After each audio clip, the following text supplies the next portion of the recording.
If you haven't already, go ahead, like, share, subscribe to the channel, ring that bell below. Anytime we have something, you will be among the first to know. For those of you who've been watching this series, you can tell that the background's a little bit different. It's because I'm in the process of moving, so things are going to be a little weird for the next couple of videos where we're getting stuff set up and getting stuff moved over, getting myself a background, and also fixing some of the sound issues that this place has. There's a bit of an echo. If you don't hear it, great. If you do, it bothers the shit out of me, but we're going to trudge along. So, as my little cold open that we had, a lot of people don't understand the pains and trials and tribulations that people had to go through back in the 90s to get on the internet. It wasn't just as simple as like hit a button and you're online. You had to hear that long AOL that anybody in their, I would say, 40s and up knows all too well.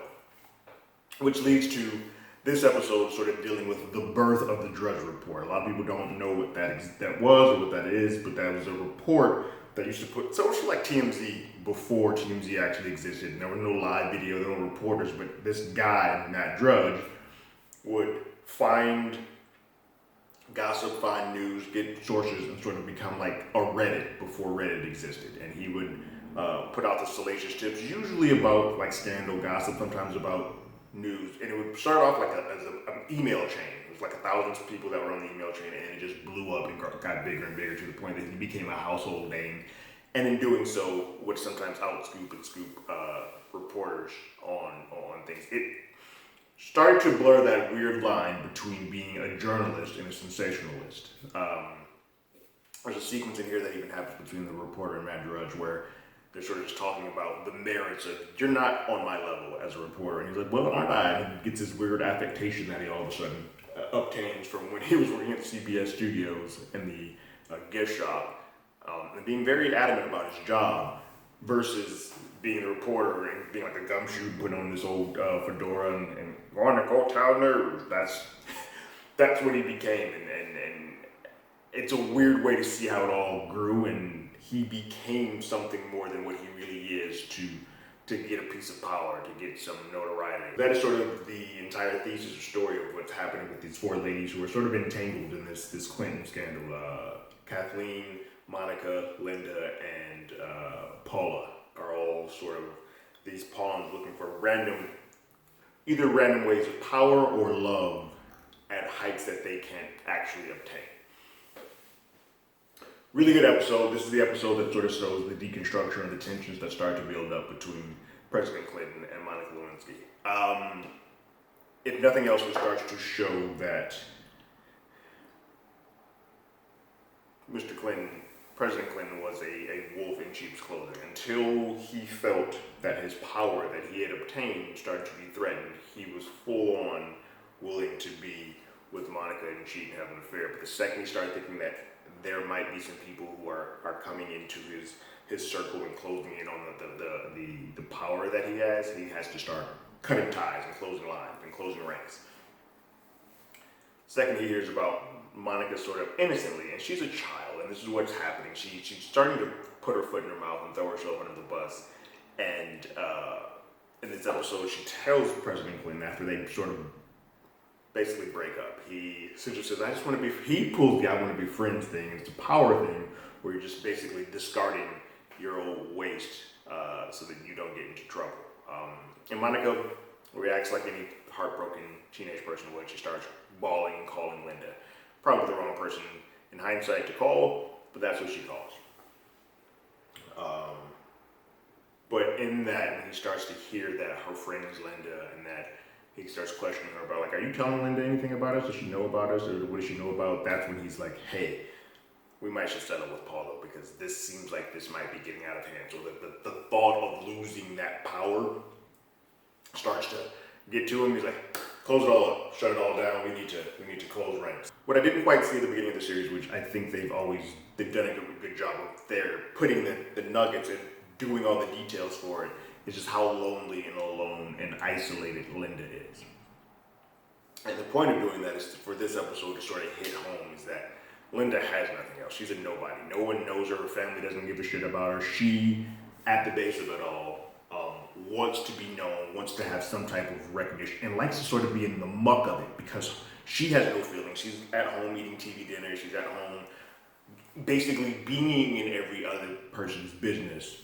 And loves and gets off on causing chaos so that she can sort of be in the circle of it and see it all happening. She wants to always be in the know, a busybody. But in doing so, she destroys a ton of people's lives, as we all know. But in this, Kathleen name starts popping up, and where Elizabeth Reeser sort of returns, and they have a moment where Linda, after getting approached by the reporters and whatnot, Linda goes to Kathleen to sort of confront her about why her name is being given and what's being said and whatnot. And there's really no reason for her to be there. Like, if she had just left all of it alone, it would have just gone away. Monica has told her this. She knows this. If she just stopped, this would have all dropped. But she wants to be in it. She wants to feel seen. She wants to feel heard. She wants that moment in the sun. And so she is just out there causing chaos, causing everybody to sort of go against their own best interest and get further and further into trouble. Monica tells Clinton things. Kathleen is talking to the White House and sort of being that direct person. Like, they already sort of have Kathleen in the bag. What this episode shows that Kathleen's done. Like, they got her, they figured everything out. And so anything that Linda does in reference to Kathleen is giving that back to the White House. And so that then gets back to Clinton. Clinton gets that to Monica, and they sort of all know that there is a hierarchy and people are watching and people are being told. So they all need to sort of, Clinton's like, we gotta shut it all down. So there's a great sequence where Kathleen reads Linda and just gives her the business and makes her feel so small in a hole.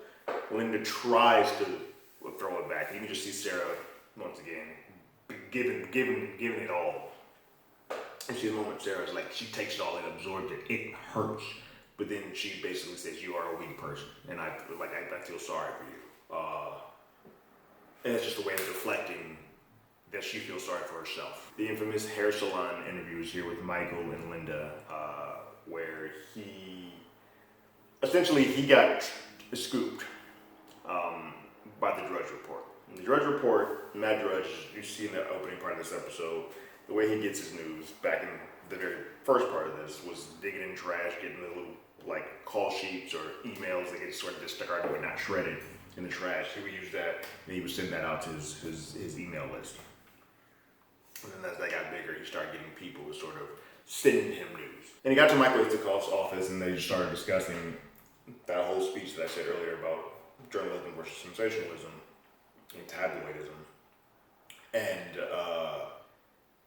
Matt gives a whole speech about the purpose. I don't have the money to go to these fancy schools that you guys are all going to, but we're now on the same level. Like, he feels that he is an equal to these reporters. And in doing so, he takes Michael's story, or tidbit of a story. It's not even really his full story, as Michael lets him know, and blasts it out there that there's a report of a scandal and an affair, or assaults and affairs happening at the White House with President Clinton. And Michael loses it. And Michael calls Linda, and Linda's like, hey, that's not even the story. Like, I get it. It sucks. How did you let this happen? I got something for it. So they got the infamous, to known to some, the meeting at the hair salon, where she just spills the tea. Part of this, it's weird. I don't know the order of events that happen in real life. It's where we get into fact versus fiction, where we get into sensationalism versus for the heart or dramatization of television. But it comes off as if Linda is hurt by what Kathleen has said, and she's like, cool, I'm gonna destroy you, and get my name out there. And so she puts her on the record, puts her name in all these things that Michael is writing, and comes out Newsweek. She goes, runs, she's so happy, like a kid in a candy store, she runs. And mind you, she's so happy not caring about who she destroys. Like, she's willing to do all of this, and I don't care who I destroy doing it. Get those 3 articles, she's so happy reading them, like, oh my God, this is gonna be great. She gets 3. She originally says, let's get 2. She's like, nah, you know what? I'm gonna frame that last one, let me get the 3rd one. Gets the 3rd one, hops in the car, reads it, and she's just like looking for all the times her name pops up in print. The story itself and what it's saying, she doesn't care. She doesn't care how it's been worded. She doesn't care how it's been framed. She doesn't even care who she's hurting or throwing under a bus to do this. She's just checking to see is my name getting out there enough that I become a recognizable household name? And then she gets to the line towards the tail end of the story where it says, from a White House lawyer, that Linda Tripp is not to be believed. And that is the title of the episode, Not to Be Believed. So they are already doing their best to discredit her, and they know that she's coming. And that's what's always wild about this, how they go about getting the tidbits of news, that they always know what's sort of around the bend. This is why. It's fascinating to sort of see the birth of the Drudge Report. I'm vaguely familiar with the Drudge Report. I remember it existing. It was bigger by the time that I kind of become cognizant of it. And it was like a 2-year blast. Like in '95, it was obviously super small. It was just him in a house emailing. He's still him in the house later, but it becomes this much bigger thing. And I'm aware of it. But the only way you get it is like you see the little dial up, and people don't understand that stuff didn't all load at one time. It took time to load down. It's a cumbersome process back in the day.